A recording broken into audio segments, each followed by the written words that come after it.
আল কোরআনের আলো। আল্লাহ মহান আল্লাহ সুবহানাহু ওয়া তাআলার দরবারে লাখো কোটি শুকরিয়া জানাচ্ছি যে এই চমৎকার সৃষ্টি ডক্টর মিজানুর রহমান হাফিজাহুল্লাহ এক নজরে কোরআন at a glimpse of holy কোরআনের শুভ উদ্বোধন আমরা পর্যবেক্ষণ করছি। আজকের এই চার দেয়ালের ভেতরে এই অনবদ্য সৃষ্টিটি সারা পৃথিবীর বাংলা ভাষাভাষীদের হাতে পৌঁছবে, এটিই হচ্ছে আমাদের আশা এবং প্রত্যাশা। আমরা অনেক অনেক মোবারকবাদ জানাচ্ছি এই আয়োজনকে রাঙিয়ে তুলবার জন্যে নিজেদের সময়কে স্যাক্রিফাইস করে যারা এসছেন। অনেক অনেক শুভকামনা আপনাদের সবার জন্যে। মাশা আল্লাহ, জাযাকাল্লাহ, হায়াকাল্লাহ, বারাকাল্লাহ। অনেক অনেক ধন্যবাদ সম্মানিত অতিথি আপনাদের। বিসমিল্লাহ ওয়াসসালাতু ওয়াসসালামু আলা রাসূলিল্লাহ ওয়া বা'দ। আমরা আল্লাহর দরবারে শুকরিয়া আদায় করছি যে আল্লাহ তাআলা আজকে আমাদেরকে এই এক নজরে কোরআন বইয়ের বুক লঞ্চিং সেরিমনিতে হোটেল শেরাটনের এই বলরুমে একত্রিত হওয়ার সুযোগ করে দিয়েছেন। আমরা পড়ছি আলহামদুলিল্লাহ। প্রতিশ্রুতিশীল প্রকাশনা সংস্থা সত্যায়ন প্রকাশনকে আমি অন্তরের অন্তঃস্থল থেকে মোবারকবাদ জানাতে চাই এরকম চমৎকার একটি প্রোগ্রামের আয়োজন করবার জন্য এবং দেশের প্রথিতযশা আলিমী দ্বীন শিক্ষাবিদ সবাইকে একটা প্ল্যাটফর্মে একত্রিত করবার জন্য। আজকের প্রোগ্রামে আপনারা যারা উপস্থিত হয়েছেন আমি আপনাদের সবাইকে অন্তরের অন্তঃস্থল থেকে শুভেচ্ছা জানাতে চাই। আজকের প্রোগ্রামে উপস্থিত হয়েছেন এদেশের প্রথিতযশা আলিমী দ্বীন শিক্ষাবিদ, সাহিত্যিক, কবি, সামাজিক, ধর্মীয় এবং রাজনৈতিক নেতৃবৃন্দ সহ পুরো সত্যায়নের টিম। আমি আপনাদের প্রত্যেককে আবারও আন্তরিক মোবারকবাদ এবং অভিনন্দন জানিয়ে শুরু করছি। প্রিয় সুধী, আল্লাহর দরবারে শুকরিয়া যে এরকম একটি বড় কাজ আমরা শেষ করতে পেরেছি। আল্লাহ তাআলা আল কোরআন আল কারীমকে তিনি গোটা বিশ্ববাসীর জন্য রিমাইন্ডার বা হেদায়েত করে প্রেরণ করেছেন। মুসলিম অমুসলিম নির্বিশেষে আমরা অনেক সময় এই ব্যাপারটিকে এভাবে প্রেজেন্ট করি না। আমাদের সবারই এভাবে প্রেজেন্ট করা দরকার যে এটা হচ্ছে কোরআনটা এমন একটা গ্রন্থ যেটা সবার জন্য, for the entire universe, for the entire human being. এবং এই কথাটা আল্লাহ খুব স্পষ্টভাবে বলেছেন যে এই কোরআন হচ্ছে যিকরা লিল আলামিন, এটা হচ্ছে reminder for the entire universe. সবার জন্য এখানে রিমাইন্ডার আছে, উপদেশ আছে, মুসলিম অমুসলিম নির্বিশেষে। এবং পাশাপাশি এই কিতাবটি সর্বশেষ আসমানি কিতাব আল কোরআন আল কারীম, এটি পৃথিবীর সবচাইতে, আমি প্রায় বলি যে সবচাইতে ইন্টারেক্টিভ একটা কিতাব, লাইফ ওরিয়েন্টেড একটা কিতাব, জীবন ঘনিষ্ঠ। এর চেয়ে বড় জীবন ঘনিষ্ঠ কিতাব আর হয় না। আমরা যদি অন্যান্য আসমানি কিতাবের সাথে কোরআনকে একটু কম্পেয়ার করি, আমরা দেখব যে অন্যান্য সব আসমানি কিতাব একবারে নাজিল হয়েছে। আপনারা ব্যাপারটি হয়তো অনেকেই জানেন যে তাওরাত, ইনজিল, জাবুর থেকে শুরু করে সুহুফ ইব্রাহিম ও মূসা, এ সবগুলো একবারে কাঠের ফলকে করে একবারে নবীর হাতে দেয়া হয়েছে, যে এখানে কিছু আদেশ আছে, নিষেধ আছে, ডুজ অ্যান্ড ডোন্টস, কিছু নির্দেশিকা একবারে দিয়ে দেওয়া হয়েছে। কিন্তু কোরআন হচ্ছে একেবারে ব্যতিক্রম, একবারে আসেনি, 23 বছরের একটা লং পিরিয়ড অফ টাইমে এসেছে। রাসূল সাল্লাল্লাহু আলাইহি ওয়াসাল্লাম ওনার জীবনে, সমাজে, পরিবারে, রাষ্ট্রীয় পরিমণ্ডলে যখনই কোনো সংকটের মুখোমুখি হয়েছেন তখনই সমাধান হয়ে হাজির হয়েছে কোরআন। তিনি পরিবারে সংকটের মুখোমুখি হয়েছেন, কোরআন এসেছে। ফ্যামিলি অ্যাফেয়ার্স নিয়ে চাপে আছেন, কোরআনে এসেছে। মদিনার বাজারে কিছু নিয়ে ডিল করছেন, সমস্যা, কোরআন নাজিল হয়েছে। যুদ্ধের ময়দানে কোরআন নাজিল হয়েছে। তিনি পাহাড়ে চড়েছেন, পাহাড়ের উপরে কোরআন নাজিল হয়েছে। মক্কায় নাজিল হয়েছে, মদিনাতে নাজিল হয়েছে, মরুভূমির মাঝখানে নাজিল হয়েছে। মানে যেখানে সমস্যা সেখানে কোরআন, প্রবলেম সলভিং মেথডোলজি নিয়ে। এজন্য 23 বছরের লম্বা সময়টা লেগেছে। এজন্য এটা খুবই লাইফ ওরিয়েন্টেড, জীবন ঘনিষ্ঠ, ইন্টারেক্টিভ একটা কিতাব। মানুষের সাথে খুবই ইন্টারেক্ট করে কোরআন। যেখানে আমাদের সমস্যা ওখানে কোরআন এসেছে। এবং এটাকে আল্লাহ তাআলা ক্রাইটেরিয়ান বলেছেন এই কোরআনকে, আল ফুরকান, অর্থাৎ the criterion two differentiate between right and রং, সত্য মিথ্যার মধ্যে পার্থক্য করে দেয়। ইউফারিকু বাইনাল হাক্কি ওয়াল বাতিল। আমরা কোরআনের লেন্স দিয়ে যদি দুনিয়া পরখ করি তাহলে কোনটা সত্য কোনটা মিথ্যা খুব সহজে বুঝতে পারবো, দিবালোকের মতো স্পষ্ট হয়ে যাবে।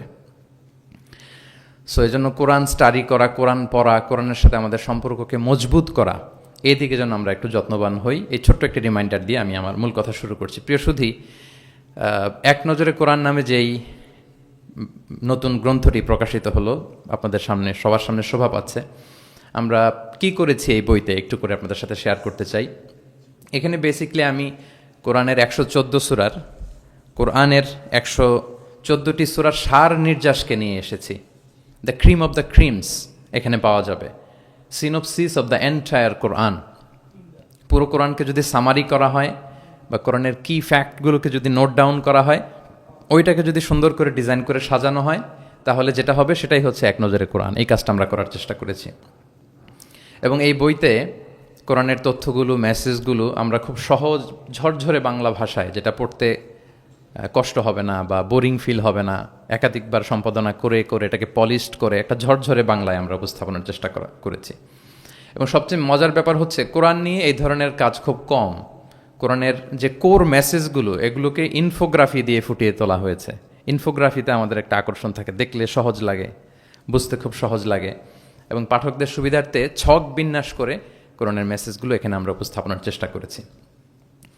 তো আমি আশা করি যে এই বইটি আপনাদের সকলের, যারা মাদ্রাসা ব্যাকগ্রাউন্ডের কিংবা জেনারেল ব্যাকগ্রাউন্ডের, সকলের উপকার হবে। আর কারো উপকার হোক বা না হোক, আমার খুব উপকার হবে।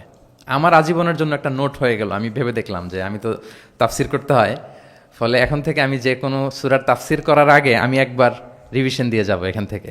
মানে আমার জন্য একটা আজীবনের কাজ হয়ে গেছে। সত্যায়নকে আমি আবারও ধন্যবাদ জানাতে চাই যে আমার তাফসির প্রোগ্রামের যেই হোমওয়ার্ক বা ম্যাটেরিয়াল রেডি করা, এটা ওনারা সহজ করে দিলেন এই কাজের মধ্য দিয়ে।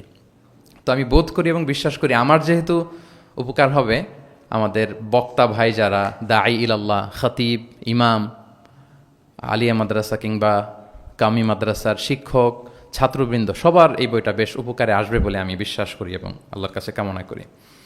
কোরআনের শিক্ষাকে যে বিভিন্ন অ্যাঙ্গেল থেকে দেখা যায়, বিভিন্ন অ্যাঙ্গেল, হাজারো অ্যাঙ্গেল থেকে কোরআনকে স্টাডি করা যায়, তারই বেসিকলি একটা ক্ষুদ্র প্রয়াস হচ্ছে আমাদের এক নজরে কোরআন। আপনারা একটু পাতা উল্টালেই সেটা বুঝতে পারবেন।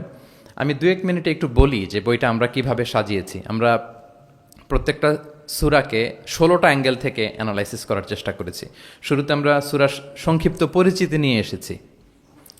এটা অনেক জায়গায় দেখা যায়, আপনারা দেখবেন বিভিন্ন তাফসিরে, বিভিন্ন গ্রন্থে এটা পাওয়া যায়। আমরা এটা নিয়ে এসেছি, সূরার সংক্ষিপ্ত পরিচিতি। এখানে সূরা কোথায় নাজিল হয়েছে, কখন নাজিল হয়েছে, সূরার আয়াত সংখ্যা কত, এই সূরার নাম, নামের অর্থ কী, এই নামের নেপথ্যের গল্পটা কী, পেছনের রহস্যটা কী। এই সূরার আবার যদি অন্যান্য অনেকগুলো নাম থাকে সেগুলো এক্সপ্লেইন করা, এটা আমরা নিয়ে এসেছি। আমরা প্রত্যেকটা সূরার শানে নুজুল উল্লেখ করেছি সহিহ হাদিস থেকে, তাফসির গ্রন্থগুলো থেকে রেফারেন্স দিয়ে। এবং প্রতিটা সূরার যে ভার্চু আছে, ফজিলাত, সেটা আমরা উল্লেখ করেছি সুন্নাহর ভিত্তিতে। পাশাপাশি মজার ব্যাপার হচ্ছে প্রত্যেকটা সূরার শুরু এবং শেষের একটা সম্পর্ক আছে, যেটা আমরা অনেকে ধরতে পারি না। আল্লাহ কিন্তু র্যান্ডম কিছু বলে দেননি কোরআনে, সব কিছুর একটা কানেক্টিভিটি আছে। সো সূরার শুরু শেষের সম্পর্কটা কি, সেটা আমরা একটা সাব পয়েন্টে এনেছি। পাশাপাশি এই সূরার সাথে এই সূরার আগের সংযোগটা কোথায়, এবং এই সূরার সাথে ডিরেক্টলি এই সূরার পরে যে সূরাটা আসতেছে সেটার সংযোগটা কোথায়, সেটা আমরা এখানে নিয়ে এসেছি। পাশাপাশি সূরার মূল শিক্ষাগুলোকে আমরা কয়েকটা সেগমেন্টে ভাগ করেছি, বেসিকলি 3টা সেগমেন্টে। প্রত্যেকটা সূরার যে মূল বক্তব্য, মৌলিক কথাগুলো আমরা 3টা সেগমেন্টে নিয়ে এসেছি, যাতে সেগমেন্টগুলো দেখলেই একজন পাঠক, একজন শিক্ষার্থী সহজেই শিক্ষাগুলোকে আত্মস্থ করতে পারে। তারপরে গতিপথ নামে আমরা, এগুলো হচ্ছে আমাদের ইউনিকনেস, এরকম দেখা যায় না। প্রত্যেকটা সূরার মধ্যে গতিপথ নামে একটা টাইটেল আপনারা পাবেন। আপনারা জানেন যে কোরআনের কথাগুলো প্রায়ই আলোচনার মোড় চেঞ্জ হয়। আল্লাহ হিস্ট্রি দিয়ে শুরু করেন, হিস্ট্রি বলতে বলতে হঠাৎ আল্লাহ আবার জান্নাতের ভেতরে ঢুকে যান, জান্নাতের পরপরই আবার জাহান্নামের কথা বলেন, এরপরে আবার কিছু ডুজ অ্যান্ড ডোন্টস, কিছু ইনস্ট্রাকশন। তো সাধারণ মানুষের এই ডটগুলো কানেক্ট করতে একটু সমস্যা হয়। We connected the dots. গতিপথ দিয়ে আমরা বুঝিয়েছি যে কখন কোথায় আলোচনার মোড় নিয়েছে, একটার পর একটা কিভাবে আসলো, এই সিকোয়েন্সটা আমরা গতিপথে উল্লেখ করেছি। এরপর আমরা ওভারভিউ রেখেছি একটা পয়েন্টে। ওভারভিউ হচ্ছে সূরার আয়াত ভিত্তিক বা রেঞ্জ ভিত্তিক এই সূরাতে কী নিয়ে আলোচনা করা হয়েছে তার সার নির্যাস। সূরা যত বড় হোক 10টা কলামে আমরা নিয়ে এসেছি। যেমন সূরা বাকারা অনেক বড় সূরা, 286টা আয়াতের সূরা, কিন্তু 10টা কলামে যদি আপনি দেখেন এন্টায়ার সূরা বাকারাতে কি আছে সার নির্যাস আমরা এখানে উল্লেখ করেছি। এরপর মেজর থিম উল্লেখ করেছি। বিভিন্ন বিষয় নিয়ে প্রতিটি সূরাতে আলোচনা হলেও কিছু ফোকাসড পয়েন্ট থাকে একটা সূরার, সেগুলোকে আমরা মেজর থিমে এনেছি। এরপর আমরা সেন্ট্রাল থিম রেখেছি, একটা সূরার কেন্দ্রীয় আলোচ্য বিষয় কি। এই বইয়ের কাজ করতে যে সবচেয়ে বেশি কষ্ট হয়েছে আমার এই সেন্ট্রাল থিম বের করতে। কারণ একটা বড় সূরার সেন্ট্রাল থিম নিয়ে আসা অনেক জটিল।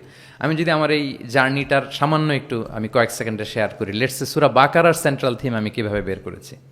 286টা আয়াত, এই 286 আয়াতের মধ্যে এক কথায় সূরা বাকারার কেন্দ্রীয় আলোচ্য বিষয় কি, আমরা কিভাবে বুঝবো। আমরা সূরা বাকারার সেন্ট্রাল থিম লিখেছি চেঞ্জিং দ্য লিডারশিপ। বাকারার সেন্ট্রাল থিম হচ্ছে বেসিক্যালি নেতৃত্বের পরিবর্তন। তাগায়ুরুল কিয়াদা মিন বানি ইসরাইল ইলা বানি ইসমাইল। বনি ইসরায়েলিদের হাত থেকে ফ্ল্যাগ নিয়ে আল্লাহ বনি ইসমাইলিদের হাতে তুলে দিয়েছেন। এটা হচ্ছে সূরাতুল বাকারা। এবার আপনাদেরকে একটু ভিতরে নিয়ে যায়। আমরা যদি সূরা বাকারা খেয়াল করি, দেখবেন যে শুরুতে ইয়া বানি ইসরাইল আযকুরু নি'মাতি আল্লাতি, শুধু বনি ইসরাইল তোমাদেরকে এই নিয়ামত দিয়েছি, এই দিয়েছি, সেই দিয়েছি, মানে ওদেরকে গ্লোরিফাই করা হয়েছে। ওরা অনেক বড় জাতি ছিল, অনেক বড় সভ্যতা ছিল, এটা বোঝা যাবে। মুসা আলাইহিস সালামের সাথে এই হয়েছে, সেই হয়েছে। এগুলো বলতে বলতে খানিক পরে আল্লাহ তাআলা কেবলা পরিবর্তনের ঘটনা আনলেন। তাহবিলুল কেবলা। কেবলা চেঞ্জ মানে হচ্ছে ক্ষমতার চেঞ্জ, কেবলা চেঞ্জ মানে গদি চেঞ্জ, কেবলা চেঞ্জ মানে সভ্যতার পরিবর্তন। এই কেবলা চেঞ্জের পরপরই দেখবেন এই উম্মার কথা শুরু। নামাজ, রোজা, জাকাত, অনেক নির্দেশিকা, ডুজ অ্যান্ড ডোন্টস। তার মানে ওই সভ্যতার পতন সেখানে হয়েছে, নতুন এক সভ্যতার উত্থান এখানে হয়েছে। Changing the leadership. আমরা জানি যে অ্যাব্রাহামিক ফেথ যে আমরা বলি, তিনটা ধর্ম, ইসলাম, জুডাইজম অ্যান্ড ক্রিশ্চিয়ানিটি, এই তিন ধর্মের গোড়া যে মিলেছে ইব্রাহিম আলাইসাল্লামের এখানে, তাই তো? ইব্রাহিম আলাইসাল্লামের দুই সন্তান, ইসমাইল আলাইহিসসালাম, ইসহাক আলাইহিসসালাম। এটাকে যদি আমরা ইসমাইল ধরি, এটাকে যদি ইসহাক ধরি, তাহলে দেখেন এই ইসহাক আলাইহিসসালামের চ্যানেলে দুনিয়ার সব নবীরা এসেছে।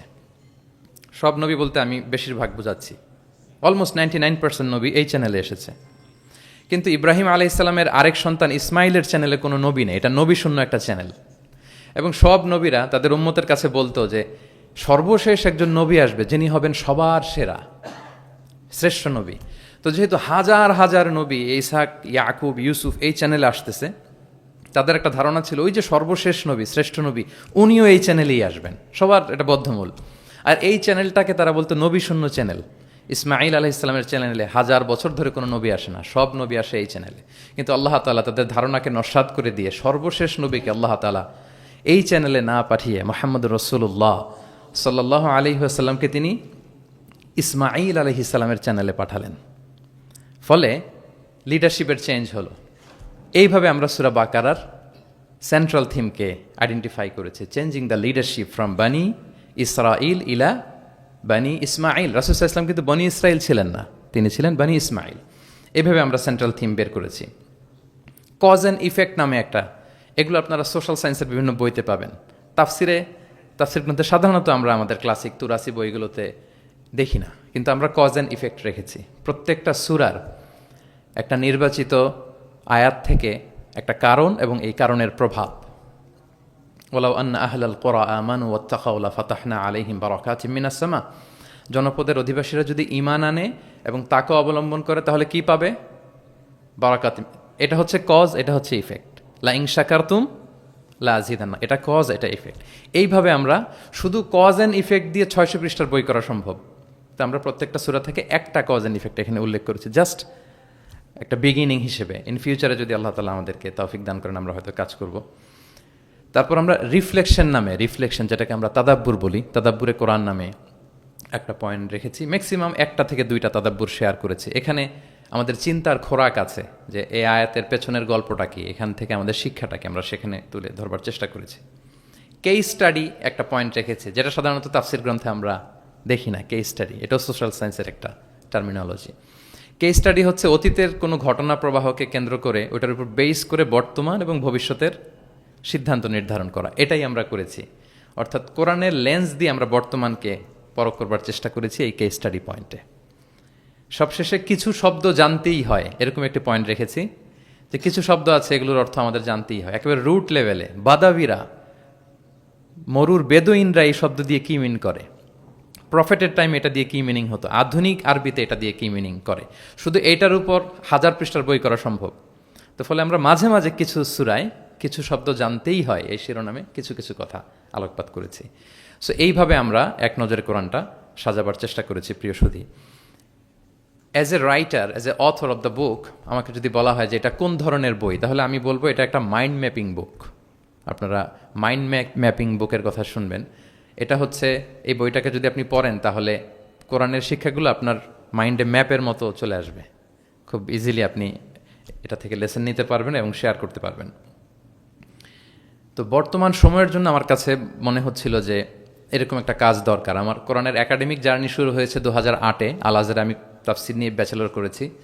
তারপর মালয়েশিয়াতে আমি মাস্টার্স পিএইচডি করেছি কোরআনের উপর, হিউম্যান এমব্রায়োলজি, মায়ের পেটে বাচ্চার ভ্রূণ যে ডেভেলপ করে, নুতফা, আলাকা, মুদগা, দুজন সায়েন্টিফিক মুফাসসির তান্তাবি জাওহারি আর জাকলুল আন নাজ্জার, ওনাদের কম্পারেটিভ অ্যানালাইসিস করেছি। পিএইচডিতে human behavioural patterns in the holy Quran, মানুষের আচরণগত দিকটা কোরআন কীভাবে দেখে, এই যে আমাদের এক এক মানুষ এক এক আচরণ এক একভাবে রিয়্যাক্ট করি, এর পেছনের কারণটা কি, কোরআন কীভাবে দেখে, এটা নিয়ে আমার গবেষণা ছিল। তো ফলে বর্তমান সময়ে আমি দেখলাম যে এরকম মাইন্ড ম্যাপিং বুকের খুব দরকার। এখন দেখবেন যে মানুষের সময় খুব কম, all are rushing, super busy, সময় নাই হাতে। এখন মানুষ ভিডিও দেখে না। আমি 2 বছর আগে একটা প্রফিট সিরিজ করেছিলাম 25 জন নবীর জীবনের উপর, খুবই ওয়েল ডকুমেন্টেড ম্যানারে, একাডেমিক ওয়েতে। তো এটার ভিউ খুব একটা নাই, এগুলো দেখতে চায় না মানুষ, মানুষ খুব বিজি। এখন কি দেখে জানেন, আমি বলে দিই, রিলস দেখে, রিলস, তাই না? রিলসে এই 1 মিনিট, 1.5 মিনিট, 2 মিনিট সে তার জিনিসটা পেয়ে যায়। হতে পারে নলেজ, হতে পারে কোনো ইনফরমেটিভ ভিডিও, অথবা এন্টারটেইনমেন্ট, রিলসে মানুষ। তো আমি ভাবলাম যে এখনকার মডার্ন সোসাইটির কথা যদি বলি, আমরা কালচারাল এলিট বলে যাদেরকে একটু বাঁকা চোখে কথা বলি, এদের কাছে যদি আমাকে কোরআন পৌঁছাইতে হয়, এরকম মাইন্ড ম্যাপিং একটা বুক দরকার। তো সেই চিন্তা থেকে আমাদের কয়েক বছরের পরিশ্রম, আল্লাহ তাআলা দয়া করে আলোর মুখ আজকে আমরা দেখেছি, বইটা আলোর মুখ দেখেছে আলহামদুলিল্লাহ। সেই চাহিদা মাথায় রেখে, মানুষের যে চাহিদা, এটা মাথায় রেখে আমরা বইটাকে ডিজাইন করেছি। আমাদেরকে অনেকে প্রশ্ন করেন, শায়েখ আপনি তো কোরআন নিয়ে অনেক ইন্সপায়ার করেন, তো কোরআন যে পড়তে বসি, অনুবাদ পড়লে অনেক সময় বুঝি না, সাধারণ মানুষ আসলে বুঝে না, যে হঠাৎ আল্লাহ এটা বলে, এরপরে এটা বলে। আমার আম্মাই এই কথা বলে আমাকে শুনে, শায়েখ আহমদুল্লাহকে শুনে, এরকম কোন আলেম কি বলতেছে আমার আগে আমার আম্মার কাছে পাওয়া যায়। ওই যে ইউটিউব থাকে, খালি দেখতে থাকে কার কি আলোচনা আসলো, আর কোরআনটা পড়ে। তো আম্মা আমাকে মাঝে মাঝে বলে যে, বাবা সূরা ইউসুফে হঠাৎ এটা বলতে যে আবার এটা কেন বললো? তো উনি তো আর আমাদের মতো সিস্টেমেটিক অর্ডারে ওস্তাদের সামনে বসে পড়ে পড়ে তো আর আসে নাই, সো ওনাকে কেউ ধরাই দিতে হবে। ওই ধরিয়ে দেওয়ার কাজটা আমরা অনেকটা এক নজর কোরআনে করেছি। ফলে আমরা কোরআনের কোনো সূরার অনুবাদ পড়ার আগে, তাফসির পড়ার আগে, আমরা যদি এক নজরে কোরআন থেকে ওই সূরাটা একটু পড়ে নেই, আমার মনে হয় যে খুব সহজে আপনি সূরাটা ধরতে পারবেন। লেটসে আপনি প্ল্যান করেছেন এই রমাদানে আমরা সূরা ইয়াসিন, এই রমাদানে সূরা ইয়াসিনের বঙ্গানুবাদটা পড়বো, সূরা ইয়াসিনের তাফসির আমরা পড়বো তাফহিম থেকে, জিলাল থেকে, ইবনে কাসির থেকে, যে কোনো হোয়াটএভার ইট ইজ। আপনি সূরা ইয়াসিনের অনুবাদ এবং তাফসির পড়ার আগে যদি এক নজরে কোরআন থেকে জাস্ট 5 পৃষ্ঠা একটু পড়ে নেন, আপনি আগে থেকেই বুঝে যাবেন এই সূরায় কি কি আছে, কি কি বলা হচ্ছে, সেন্ট্রাল থিম কি, মেজর থিম কি, সার নির্যাসটা কি সূরা ইয়াসিনের, এখানে আপনি পেয়ে যাবেন। এরপর আপনি অনুবাদ পড়েন, সহজ, you will get an overall idea, সহজ হবে আপনার জন্য ইনশাআল্লাহ বিইذنিল্লাহ। তো আমি কয়েক বছর আরব বিশ্বে পড়াশোনা করেছি, আল আজহার ইউনিভার্সিটিতে, ওয়েস্টার্ন ওয়ার্ল্ডেও আমাদের বিভিন্ন লাইব্রেরিতে ভিজিট করার সুযোগ হয়েছে। তো ওখানে আমি দেখতাম যে খুব সুন্দর সুন্দর বই, অনেক সুন্দর বাইন্ডিং, ছাপা ভালো, পৃষ্ঠা ভালো, কালারফুল। মোস্ট রিসেন্টলি আমি একটা বই পড়ছি, মিরাজ মহিউদ্দিন নামে একজন Egyptian scholar, Harvard graduate, revelation নামে, অনেকে হয়তো দেখে থাকবেন। এত চমৎকার বই সিরাতের উপর আমি আমার পুরো জীবনীতে দেখিনি। হার্ভার্ড গ্রাজুয়েট সে, এমনভাবে সে সিরাতটাকে মানে ভিজুয়ালি প্রেজেন্ট করেছে, অবাক করা। তো আমার খুব ইচ্ছে ছিল যে ওয়াই নট বাংলাদেশে আমরা আমাদের এই পাবলিকেশন ইন্ডাস্ট্রি থেকে এরকম বই কেন হয় না। তো যেই প্রকাশকের সাথেই কথা বলি, ওনারা বলে যে, শায়েক আপনি তো জানেন না, এই দেশে মাথার চেয়ে পায়ের দাম নাকি বেশি। তাই আমি বললাম এটা আবার কি জিনিস? বলে যে পায়ে তো জুতা পরে, মানুষ জুতা কেনার জন্য অ্যাটলিস্ট 2000 টাকা বাজেট রাখে, মানে 2000 টাকার কমের নিচে নাকি জুতা হয় না এই দেশে, ভালো জুতা। তো বলে যেই লোক 2000 টাকা দিয়ে জুতা কিনবে পায়ের জন্য, সে বই খোঁজে 600 পৃষ্ঠার বই হইতে হবে, দাম হইতে হবে 500 টাকার নিচে। তো এই ব্যাপারটা যৌক্তিক, আমাদের মধ্যে ওই কালচারটা গড়ে ওঠেনি। তো আমি আবারও সত্যায়ন প্রকাশনকে ধন্যবাদ জানাতে চাই। ওনাদের সাথে অনেক মিটিং করে, অনেকভাবে বুঝিয়ে আমি ওনাদেরকে রাজি করেছি, এবং ওনারাও অ্যাগ্রি করেছেন যে না শাক, আপনি যেভাবে গাইড করবেন ওভাবেই আমরা বইটা করব। আপনারা দেখবেন যে 608 পৃষ্ঠার একটা বই, হার্ড কাভার, 4 কালারের কম্বিনেশন, এবং মেট যে আর্ট পেপার, পুরো আর্ট পেপারে এই 608 পৃষ্ঠার বইকে আমরা এনেছি। তো আমার কাছে মনে হয় যে মডার্ন সোসাইটিতে আমাদের ইসলামের দাওয়া বা মেসেজগুলো পৌঁছাতে হলে আমাদের স্ট্র্যাটেজি একটু পাল্টাতে হবে। যেভাবে তাদের কাছে রিচ করা যায়, পৌঁছা যায়, আমাদের কন্টেন্ট যেমনি ভালো হইতে হবে, পাশাপাশি আমাদের বাধাই, আমাদের কাভার দেখলেই যাতে ভাল লাগে। আমার মনে হয় যে এই বইটা কেউ দেখে একটু নাড়াচাড়া করলেই সে এটা কালেক্ট করতে চাইবে। তো আমার তো আরও কয়েকটা পাবলিক ইভেন্ট আছে, আমি তো বিভাগীয় পর্যায়ে প্রোগ্রাম করছি, আমার ময়মনসিংহ এবং রাজশাহী বিভাগের প্রোগ্রাম বাকি। তো আমি সেখানেও আহ্বান জানাবো যে আপনারা কাইন্ডলি বইমেলায় যাবেন, যে বইটা শুধু দেখবেন, আমি কিনতে বলবো না কাউকে। তো এটার দাম যেহেতু একটু বেশি হয়ে যাচ্ছে, আমি প্ল্যান করতেছি যে আমাদের তো কিছু শুভাকাঙ্ক্ষী ভাই বন্ধু আছে, তাদেরকে বলবো যে কিনে কিনে বিতরণ করবেন। এলাকার কোনো ইমাম, খাতিব, কোনো বক্তা যেন বাকি না থাকে। কেউ না পেলে আমার সাথে যোগাযোগ করবেন, আমি নিজ টাকায় এটা বিতরণ করব। যদি আল্লাহ তাআলা এই ওসিলা যদি আমাদেরকে কবুল করে, এটাই আমাদের জন্য অনেক বড় সৌভাগ্য।